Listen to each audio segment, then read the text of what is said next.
Kalian, apa kabarnya hari ini? Semoga dalam keadaan sehat-sehat terus ya. Nah, kita jumpa lagi di video review kita yang kelima di mata pelajaran Sejarah Indonesia untuk kelas 12 MIPA maupun IPS. Nah, sebelum saya masuk ke materi, saya mengingatkan kepada anak-anakku sekalian bagi tugas-tugasnya yang belum ataupun ulangan hariannya yang belum untuk segera dikerjakannya dan dikumpulkan karena itu merupakan nilai-nilai yang akan saya olah menjadi nilai raport. Jadi tolong segera dikumpulkan ya. Nah, hari ini kita materinya adalah mengenai Indonesia masa Orde Baru. Jadi tugas kalian hari ini hanya menonton video, habis itu kita langsung ke link quizzes untuk melakukan quiz. Seperti apa materinya? Mari kita bahas satu persatu. Nah, ini merupakan materi kita atau sub bahasan yang kita akan bahas pada hari ini, yaitu mengenai Orde Baru. Jadi apa sih yang dimaksud dengan Orde Baru? Jadi Orde Baru ini merupakan sebuah periode pemerintahan di Indonesia yang dipimpin oleh Soeharto dari tahun 1966 sampai dengan 1998. Kalau dulu ada Orde Baru, berarti juga ada Orde Lama. Kalau Orde Lama itu menunjukkan ke masa pemerintahan Soekarno. Orde Baru ini merupakan suatu masa pemerintahan yang dipimpin oleh Soeharto. Tujuan dari Orde Baru sendiri adalah bagaimana nanti menjalankan pemerintahan yang berdasarkan Pancasila dan Undang-Undang Dasar 1945 secara murni dan konsekuen. Berbeda dengan Orde Lama yang menurut orang-orang Orde Baru, Orde Lama itu menjalankan UUD 45 sama Pancasila itu nggak konsekuen. Dibuktikan dengan pada masa demokrasi liberal, dia makanya UUD 1950. Pas demokrasi terpimpin, iya sih pakai UUD 45 dan Pancasila, tapi nanti ada perubahan-perubahan yang melakukan penyimpangan-penyimpangan, salah satunya adalah menjadi presiden seumur hidup, bahkan berubah ideologi negara, yaitu dengan menggunakan ideologi demokrasi terpimpin yang khas.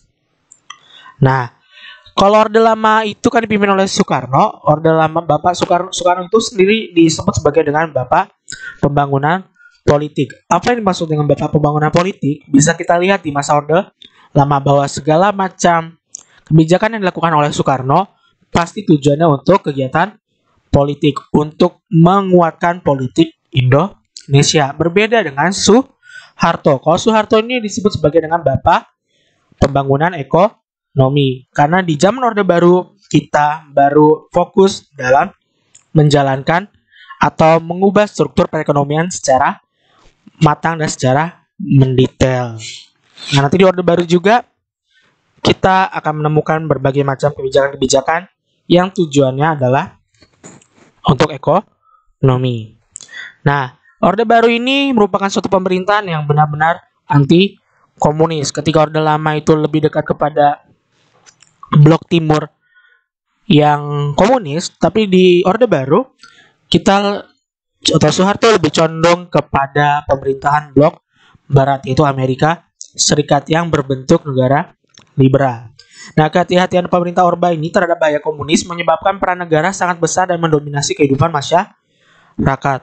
Berarti segala lini kehidupan masyarakat dipegang oleh Orde Baru, oleh pemerintahan Orde Baru. Tapi kok Pak, tadi kan Bapak bilang dia Bapak Pembangunan Ekonomi. Nah, jadi kalau menurut Orde Baru, karena untuk memajukan perekonomian bisa dilakukan dengan cara memegang ketika politika sudah dipegang, sudah diatur dengan maksimal, pasti perekonomiannya juga bisa dipegang dan bahkan bisa menanjak naik. Seperti itu. Nah, inilah latar belakang dari Orde Baru. Latar belakang yang pertama yaitu Tritura. Jadi Tritura ini merupakan suatu aksi di masyarakat yang dilatar belakangi oleh peristiwa G30 SPKI, krisis ekonomi dan krisis politik. Aktor-aktor dari Tritura sendiri ada banyak. Ada Kesatuan Aksi Mahasiswa Indonesia, Kesatuan Aksi Pemuda Indonesia, Kesatuan Aksi PPI, dan Kesatuan Aksi SI. Yang 4 aktor inilah yang nanti tergabung dalam Front Pancasila. Nah, Tritura sendiri artinya adalah tuntutan rakyat atau 3 tuntutan rakyat. Jadi aksi ini menuntut 3 hal kepada pemerintah. Apa saja sih yang dituntut? Aksi dari Tritura ada 3. Yang pertama adalah 1. Pembubaran PKI beserta ormasnya.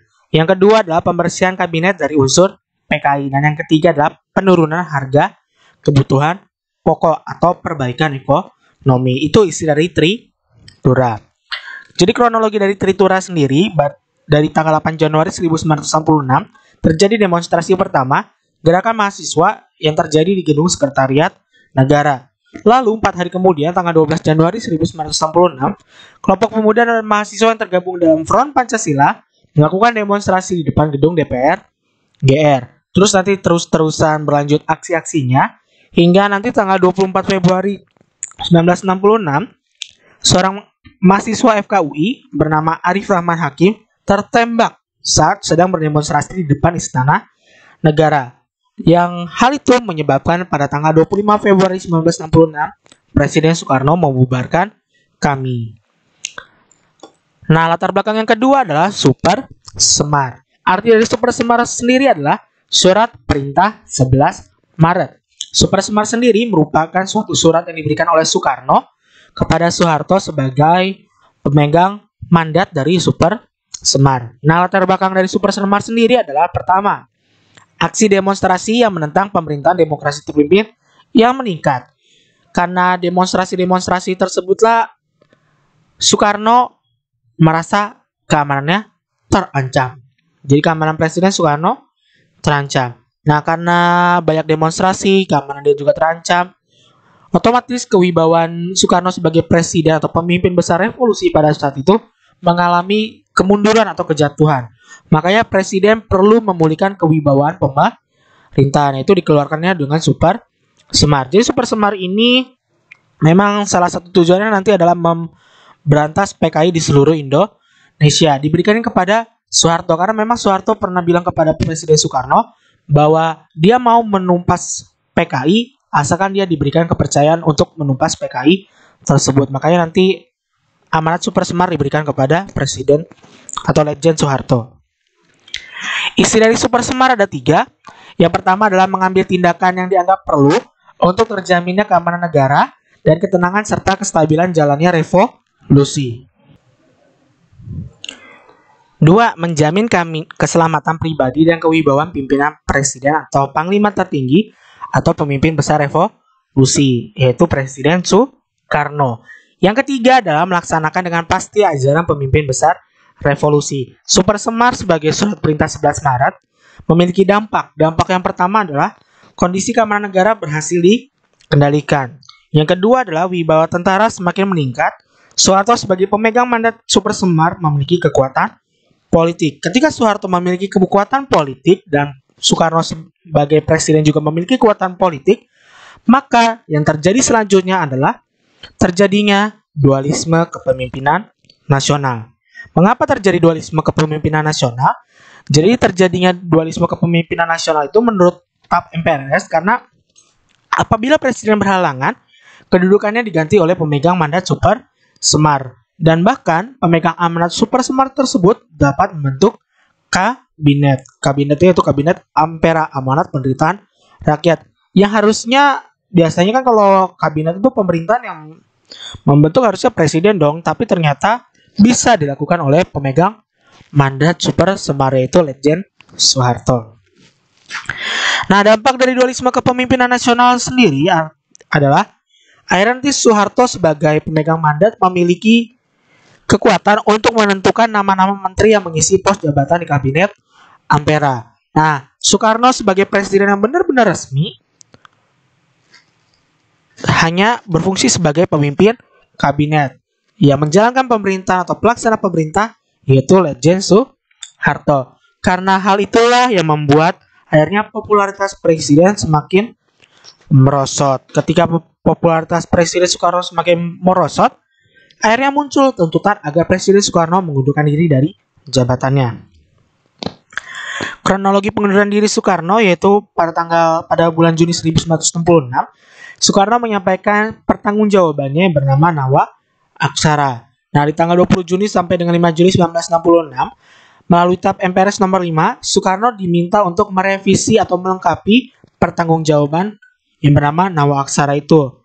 terus-terusan bulan berlalu, akhirnya baru tanggal 10 Januari 1967 lah Soekarno membacakan pertanggungjawaban revisinya yang bernama Pel Nawa Aksara, itu pelengkap Nawa Aksara, di hadapan MPRS dan DPR GR. 9 Februari 1967, DPR GR mengajukan resolusi dan memorandum kepada MPRS agar mengadakan sidang istimewa untuk mengatasi situasi politik yang memanas. Februari 1967, para pimpinan ABRI tersebut membujuk Presiden Soekarno untuk menyerahkan kekuatan pada pengemban ketetapan MPRS atau pada pengemban Super Semar, yaitu Letjen Soeharto, sebelum sidang MPRS dilaksanakan. Baru tanggal 22 Februari 1967 lah Presiden Soekarno secara resmi mengundurkan diri dari jabatannya. Lalu bagaimana pengangkatan Soeharto sebagai Presiden Indonesia? Jadi ada beberapa versi yang menyatakan bahwa kapan sih Soekarno benar-benar resmi menjadi presiden atau pemimpin Indonesia? Ada 3 versi. Ada yang bilang tahun 66. Yang bilang tahun 66 adalah ketika nanti Soeharto menjadi pemegang mandat Super Semar. Ada yang bilang juga tahun 1967 karena baru tahun 67 lah Presiden Soeharto menjadi penjabat presiden. Ada yang bilang juga tahun 1968 karena benar-benar resmi, benar-benar gak ada tambah embel-embel pemegang amanat mandat Super Semar ataupun jadi penjabat presiden baru tahun 1968 melalui sidang umum MPRS pada tanggal 27 Maret.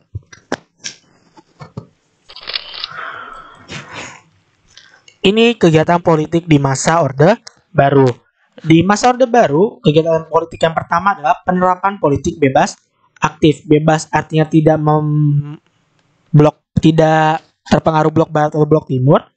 Aktif adalah artinya menjaga perdamaian dunia, aktif dalam menjaga perdamaian dunia. Namun kenyataannya penerapan politik bebas aktif mengalami penyimpangan. Kalau Soeharto dekat ke blok timur, Soeharto lebih cenderung ke blok barat tadi yang saya bilang, itu kepada Amerika Serikat. Karena nanti di zaman Soeharto memerlukan Amerika Serikat untuk dukungan investasi di Indonesia untuk pembangunan ekonominya. Yang kedua adalah mengakhiri konfrontasi dengan Malaysia. Masih ingat di materi sebelumnya bahwa di demokrasi terpimpin kita pernah melakukan konfrontasi atau kita pernah punya selisih pendapat dengan Malaysia. Di masa Orde Baru konfrontasi pun diakhiri. Nah, gara-gara kita konfrontasi dengan Malaysia, terus Malaysia menjadi anggota Dewan Keamanan Tidak Tetap PBB. Akhirnya nanti Presiden Soekarno di masa demokrasi terpimpin membuat sebuah keputusan yang sangat-sangat fenomenal, yaitu Indonesia keluar dari keanggotaan PBB. Nah, baru di masa Orde Baru ketika Soeharto sebagai pemegang mandat Super Semar, akhirnya Indonesia kembali menjadi anggota PBB. Selanjutnya, Indonesia berperan juga dalam pembentukan ASEAN atau Organisasi Kerjasama Regional Negara-Negara Asia Tenggara bersama 4 negara pendiri lainnya, yaitu Malaysia, Singapura, Filipina, dan Thailand. Yang terakhir adalah melakukan fusi partai. Fusi partai adalah penyederhanaan partai politik. Yang awalnya partai politik ada 10, dilebur menjadi 3. Semua partai yang berhaluan Islam masuk ke P3. Semua partai yang berhaluan nasionalis dan berhaluan agama Kristen masuk ke PDI. Dan orang-orang yang dari ABRI, yang pemegang Orde Baru, masuk ke golongan karya. Jadi memang tujuan Orde Baru ini melakukan fusi partai biar P3 dan PDI ini terlibat konflik internal dalam politiknya. Karena kan mereka tergabung dari beberapa partai kan, yang pasti punya tujuan partai yang beda. Ketika mereka akhirnya disatukan, pasti di dalam partainya ada terjadi kegaduhan-kegaduhan. Biar golongan mereka loh yang biasa menang, yang bisa menjadi suara partai. Makanya nanti golongan karya teruslah yang eksis, yang menjadi pemenang terus-terusan di pemilu Orde Baru. Penyeragaman di Orde Baru yang pertama adalah pelarangan ideologi komunisme dan ideologi-ideologi yang dianggap radikal. Yang kedua adalah menetapkan Pancasila sebagai ideologi negara. Yang ketiga adalah menggagas mengenai pedoman penghayatan dan pengamalan Pancasila melalui Eka Prasetya Pancasila. Karsa. Dan yang keempat adalah melakukan penataran pedoman, penghayatan, dan pengamalan Pancasila. Jadi P4 ini merupakan suatu penataran atau suatu pelatihan yang wajib diikuti oleh seluruh rakyat Indonesia. Kalau mau kerja, kalau mau kuliah, melanjutkan pendidikan, atau mau ngapain aja, pasti yang dilihat adalah dokumen P4-nya. P4-nya sudah lulus atau belum? Kalau sudah, biasanya gampang buat melanjutkan. Kalau belum, harus P4 dulu. Dan yang terakhir adalah mengharuskan semua partai politik menganut ideologi Pancasila. Selanjutnya adalah penerapan dui fungsi ABRI. Jadi, konsep dui fungsi ABRI sendiri dikenalkan oleh Jenderal A.H. Nasution.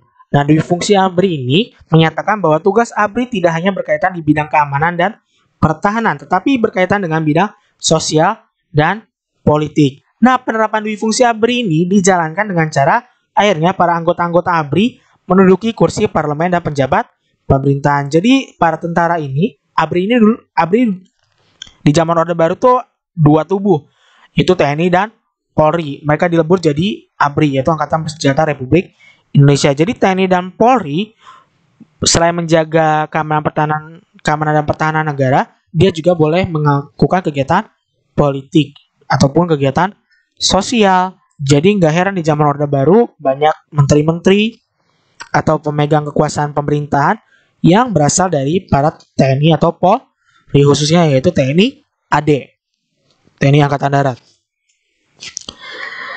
Nah, untuk melakukan pembangunan ekonomi, untuk memperlancar stabilitas ekonomi, Presiden Soeharto sebagai pemimpin Orde Baru mempunyai tim khusus yang terdiri dari profesor-profesor yang belajar dari Universitas California, Berkeley, Amerika Serikat. Nah, mereka ini mempunyai tugas untuk menata kembali struktur ekonomi Indonesia yang morat-marit pasca pemerintahan demokrasi terpimpin. Nah, orang-orang yang belajar dari Berkeley inilah yang nanti dijuluki sebagai mafia Berkeley. Berdasarkan hasil pemikiran para ekonom tersebut, akhirnya Indonesia pada awal pemerintahan Orde Baru berhasil mengatasi krisis ekonomi yang diderita. Banyak modal asing yang datang, industri berkembang pesat, dan muncul kesempatan kerja. Indonesia juga menjalin kerjasama dengan lembaga keuangan dunia seperti Dana Moneter Internasional atau IMF dan Bank Dunia atau World Bank. Rehabilitasi ekonomi. Rehabilitasi ekonomi dilakukan dengan 3 cara. Yang pertama adalah menanggulangi masalah utang. Yang kedua adalah menjalin kerjasama dengan IMF. IMF ini merupakan International Monetary Fund, yaitu yayasan yang memberikan bantuan dana kepada negara-negara berkembang, salah satunya negara Indonesia. Jadi modal negara Indonesia di zaman Orde Baru salah satunya adalah karena kerjasama dengan IMF. Yang ketiga adalah mengeluarkan undang-undang penanaman modal dengan menetapkan undang-undang PMA, penanaman modal asing, dan PMDN atau penanaman modal dalam negeri. Nah, pembangunan di zaman Orde Baru juga dilakukan dengan pelita, yaitu pembangunan 5 tahun. Pelita yang pertama itu tujuannya adalah untuk mendukung sektor industri yang mendukung sektor pertanian dari tahun 69 sampai dengan tahun 74. Pelita kedua dari tahun 74 sampai dengan tahun 79, yaitu industri yang mengolah bahan baku menjadi bahan mentah menjadi bahan baku.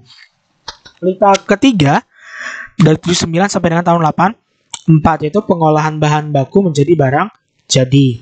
Pelita yang keempat dari tahun 84 sampai dengan tahun 89, yaitu industri yang menghasilkan mesin-mesin industri.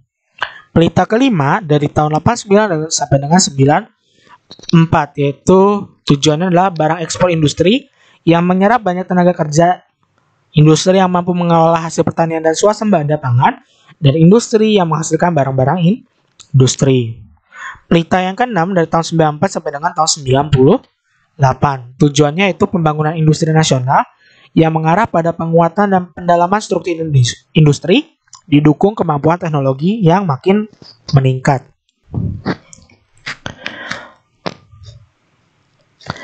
Kebijakan pendidikan. Di zaman Orde Baru, kebijakan pendidikan yang pertama adalah pembangunan SD Impres di seluruh pelosok Indonesia. Yang kedua adalah meningkatkan jumlah guru untuk memenuhi kebutuhan pengajar. Yang ketiga adalah mencanangkan program wajib belajar 6 tahun, nanti kemudian berkembang menjadi wajib belajar 9 tahun, yang awalnya cuma sampai SD, nanti berkembang menjadi wajib belajar sampai SMP. Yang keempat adalah memberikan program bantuan Gerakan Nasional Orang Tua Asuh. Jadi nanti orang-orang mampu membiayai orang-orang yang tidak mampu atau anak-anak yang tidak mampu sebagai orang tua asuh. Dan yang kelima adalah pemberantasan buta aksara dengan membentuk program kelompok belajar atau kejar. Di bidang kesehatan, kebijakan yang pertama adalah mendirikan pusat pelayanan kesehatan dalam bentuk puskesmas. Yang kedua adalah mengembangkan program pos pelayanan terpadu atau posyandu. Dan yang ketiga adalah mencanangkan program KB dengan slogan yang terkenalnya adalah 2 anak lebih baik. Bahkan di zaman Orde Baru, karena program KB ini kita berhasil menanggulangi peningkatan jumlah penduduk. Bahkan nanti Badan Dunia PBB memberikan penghargaan kepada pemerintah Indonesia karena dapat menanggulangi peningkatan jumlah penduduk. Di bidang ekonomi, ada peningkatan peran BUMN dengan cara pemerintah mengadakan perubahan mendasar dalam pengelolaan BUMN. Yang kedua adalah pemerintah menghapus kewenangan instansi teknis sebagai pengawas dan memberikan kewenangan kepada Departemen Keuangan sebagai satu-satunya pengawas BUMN. Yang selanjutnya adalah perluasan lapangan kerja dengan cara pemerintah berusaha menciptakan lapangan kerja melalui proyek padat karya dan bantuan pembangunan daerah. Yang kedua adalah pengerahan tenaga kerja sukarela melalui Badan Urusan Tenaga Kerja Seluruh Indonesia atau BUTSI. Nah, tenaga kerja sukarela ini yang bertugas sebagai tenaga pelopor pembangunan dan pembaharuan berbagai bidang di desa-desa. Di bidang sosial budaya, pemerintah Orde Baru melakukan pencanangan program transmigrasi untuk pemerataan jumlah penduduk. Yang kedua, menurunkan angka pengangguran dengan menyalurkan tenaga kerja di sektor perkebunan, perikanan, kayu, dan sebagainya. Yang ketiga adalah memberikan sosialisasi agar kebudayaan dan kesenian berkembang sesuai dengan kepribadian bangsa. Yang keempat, meningkatkan pembinaan kesenian melalui sekolah-sekolah, kursus, dan organisasi-organisasi kesenian. Dan yang terakhir adalah inventarisasi, dokumentasi, penelitian warisan budaya nasional, pembinaan dan pemeliharaan peninggalan-peninggalan purba kala. Kebijakan pertanian dilakukan dengan berbagai macam cara yang nanti akhirnya membuat Indonesia melakukan swasembada beras pada tahun 1984. Selain swasembada beras juga nanti ada Badan Urusan Logistik, ada BUD, ada juga Koperasi Usaha Desa sebagai motor penggerak dari pertanian di desa-desa. Dan juga untuk mengembangkan teknologi pertanian, akhirnya nanti pemerintah Orde Baru mengeluarkan BPTP atau mendirikan BPTP, yaitu Badan Pengkajian Teknologi Pertanian. Selain itu juga nanti Orde Baru melakukan sebuah inovasi pertanian, inovasi ilmu pengetahuan dan teknologi di bidang pertanian, yaitu dengan cara revolusi hijau. Jadi revolusi hijau itu pada dasarnya adalah suatu perubahan cara bercocok tanam dari cara tradisional ke cara modern. Revolusi hijau ditandai dengan makin berkurangnya ketergantungan petani pada cuaca dan alam. Jadi yang namanya tradisional, cuaca dan alam udah nggak bergantung lagi, digantikan dengan peran ilmu pengetahuan dan teknologi dalam upaya peningkatan produksi pangan. Nah, program revolusi hijau dilakukan dengan 4 cara. Yang pertama adalah intensifikasi pertanian, yaitu meningkatkan produksi pertanian dengan menerapkan panca usaha tani, berarti mencari bibit yang baik, pemupukan yang baik, pengairan yang baik, teknik penanaman yang baik, dan pemberantasan hama yang baik. Selain intensifikasi, ada juga ekstensifikasi pertanian dengan cara meningkatkan produksi pertanian dengan cara membuka lahan sebesar-besarnya.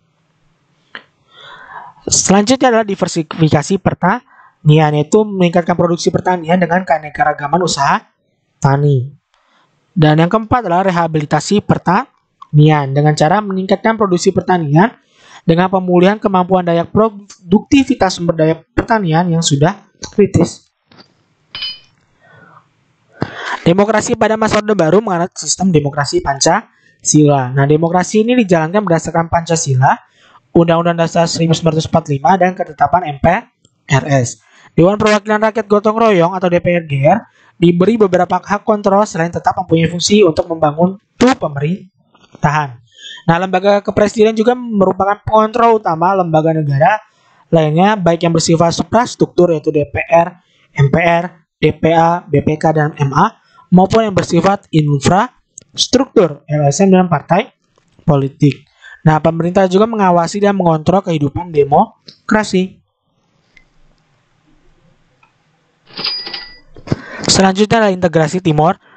Jadi Timor ini merupakan suatu wilayah di dekat Nusa Tenggara Timur yang awalnya merupakan wilayah jajahan Portugis. Dan nanti Timor tahun 76 malah masuk ke wilayah Indonesia atau berintegrasi dengan Indonesia.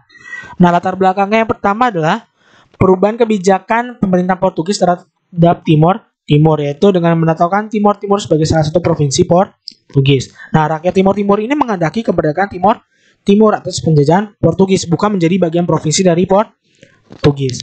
Nah, penghapusan status koloni terhadap penjajahan Portugis terjadi setelah Revolusi Bunga. Proses integrasinya itu, jadi nanti muncul partai politik yang memperjuangkan kemerdekaan Timor.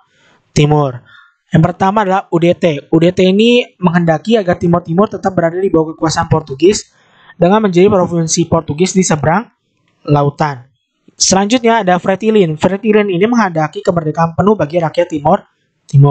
Apodeti menghendaki agar Timor berintegrasi dengan wilayah Indonesia. Kota ingin berintegrasi dengan wilayah Indonesia dan Trabalhista ingin berintegrasi dengan wilayah Indonesia.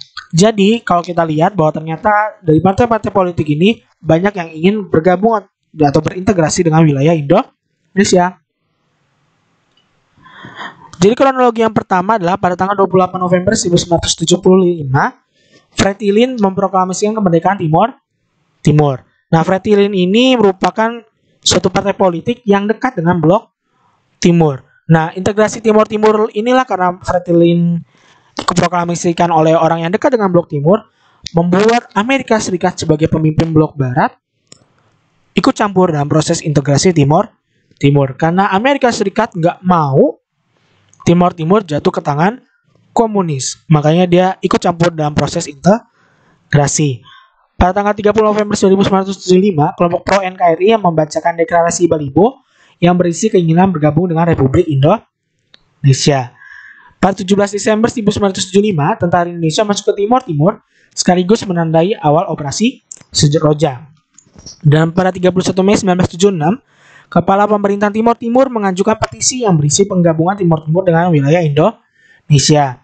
Barulah pada 17 Juni 1976, Timor resmi menjadi Provinsi Republik Indonesia yang ke-27. Kenapa sih Amerika Serikat memilih Indonesia? Karena memang secara geografis Indonesia dekat dengan wilayah Timor, jadi lebih gampang berintegrasinya. Dan lagi pula karena memang pemerintah Orde Baru yang dekat dengan Amerika Serikat. Jadi Amerika Serikat memberikan suatu perintah lah agar biar Timor ini bergabung dengan Indonesia. Ternyata Orde Baru juga memiliki dampak-dampak. Dampak yang pertama adalah dampak di bidang politik. Yang pertama adalah terjadinya penyimpangan praktik demokrasi karena Presiden Soeharto menjadi penguasa tunggal, hampir sama dengan demokrasi terpimpin, tapi ini benar-benar menjadi penguasa yang tunggal. Yang kedua adalah terjadinya praktik korupsi dan nepotisme yang menjangkiti birokrasi pemerintah. Korupsi ini lebih mengambil hak yang bukan miliknya. Kalau kolusi ini lebih ke sogokan lah, ibarat kata. Kalau nepotisme ini adalah orang-orang yang direkrut di pemerintahan adalah orang-orang yang saudara dari pemerintahan itu sendiri. Contohnya, saya menteri, saya mau punya staff nih, staffnya ya saya ambil aja dari keponakan saya. Itu yang namanya nepotisme. Jadi mengambil karyawan bukan berdasarkan profesionalitas, tapi berdasarkan kekeluargaan. Yang keempat adalah pemerintahan tidak dijalankan secara transparan. Selain dampak di bidang politik, ternyata juga ada dampak di bidang ekonomi. Yang pertama adalah pemerintah berhasil menjaga stabilitas ekonomi. Yang kedua, Indonesia berhasil mencapai swasembada beras. Yang ketiga adalah pertumbuhan ekonomi yang mengalami peningkatan. Dan yang keempat adalah pengembangan sektor industri dan migas yang mengalami peningkatan. Sekian materi kita mengenai Orde Baru.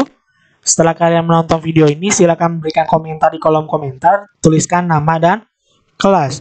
Habis itu, kalian lihat di Google Classroom ada link quizzes, silakan kerjakan link kuisnya untuk materi Orde Baru. Itu kuisnya hanya pilihan ganda aja, nggak ada uraian. Jadi gitu. Bagi yang memberikan komentar YouTube dan mengerjakan quizzes, pasti ada nilai khusus bagi yang mengerjakannya. Tetap semangat ya buat belajarnya. Jadi sekian materi kita pada hari ini. Kurang lebihnya mohon maaf. Sampai jumpa di pertemuan selanjutnya. Dadah.